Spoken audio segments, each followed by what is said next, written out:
5 أيام يسموه الحج الإيه؟ السريع. حتى ليه اسم كده يقول لك الحج السريع. 5 أيام، 5 أيام، يبدأ من يوم 8 وينتهي يوم إيه؟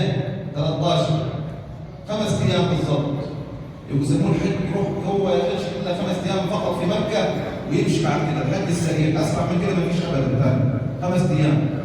فقالوا حرم ذو الحجة لأن الحج يقع فيه، وحرم ذو القعدة قبله لأن السير كان في الأزمان القديمة يبدأ في ذي القعدة. الناس تاخذ الجمال وتسافر إلى بيت الله الحرام قبلها بشهر حتى يصل إلى مكة المكرمة. وحرم المحرم بعد ذي الحجة لأنه شهر يرجع فيه الناس، شهر العودة يعود فيه الحجاج من مكة إلى بلادهم. فكأن الله عز وجل أراد أن يؤمن سفرهم وعودتهم، فحرم هذه الأشهر الثلاثة. أو رجب حرم ليه؟ لأنه تقع فيه العمرة في وسط العام.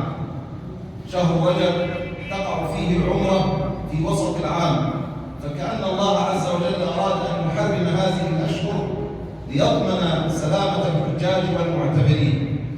يقول لأهل الحرم ومن حولهم لا تؤذوا الحجاج أو المعتمرين، فضمن الله لهم السلامة في هذه الأشهر المباركة. تم استطلاع الهلال وقالوا إن غدا بإذن الله تعالى الخميس أول أيام شهر ذي القعدة، فهي أشهر مباركة. ومن هنا ينطلق الحديث عن رحلة الشوق والحنين إلى بيت الله الحرام.